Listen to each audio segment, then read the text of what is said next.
जतमध्ये निर्विवाद यश मिळालेलं आहे जिल्हा परिषदमध्ये, काय सांगा? जत विधानसभा मतदारसंघातील मायबाप जनतेचं मी मनापासून आभार व्यक्त करतो. 9 पैकी 8 जिल्हा परिषद गट हे भारतीय जनता पार्टीच्या चिन्हावरती निवडून दिलेले आहेत. राज्याचे मुख्यमंत्री देवाभाऊनी जो विकासाचा धडाका जत तालुक्यामध्ये लावलेला आहे, त्यासाठी लोकांनी प्रचंड असं समर्थन हे भारतीय जनता पार्टीला दिलेलं आहे. याचं सर्व श्रेय आटपाडी तालुक्यातील मायबाप मतदार बंधू भगिनींना जातं आणि राज्याचे मुख्यमंत्री देवाभाऊ, प्रदेशाचे अध्यक्ष रवींद्र चव्हाण साहेब, जिल्ह्याचे पालकमंत्री चंद्रकांत दादा आणि देशाचे पंतप्रधान नरेंद्र मोदी साहेबांना जाते.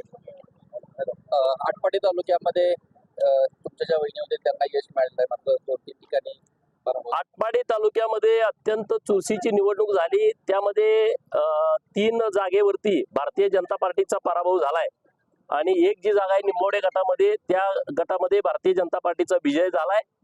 ज्या ठिकाणी आमचा पराभव झालाय त्या ठिकाणची सर्व जबाबदारी मी स्वतः इथलं लीडरशिप म्हणून मी घेतो आणि ज्या काही चुका झालेत त्या दुरुस्त करून आम्ही पुढं लोकांच्या मध्ये जाऊ, लोकांच्या कामामध्ये राहू. राज्यामधलं जिल्हा परिषद यश पाहता देवेंद्र आणि एकीकडे रवींद्र हे समीकरण पुन्हा यशस्वी झालं. केंद्रात नरेंद्र, राज्यात देवेंद्र आणि रवींद्र हे आता गणित पक्क बसलंय. खरं तर अजितदादांचा दुर्दैवी निधन झाल्याच्या नंतर माननीय मुख्यमंत्री महोदयांनी कोणतीही सभा घ्यायची नाही असं ठरवलं. मुख्यमंत्री स्वतः कुठेही प्रचाराला गेले नाहीत, परंतु मुख्यमंत्री महोदयांनी भारतीय जनता पार्टीवरती लोकांचा प्रचंड विश्वास आहे आणि तो विश्वास पुन्हा एकदा जिल्हा परिषद आणि पंचायत समितीच्या निवडणुकामध्ये सिद्ध झालाय.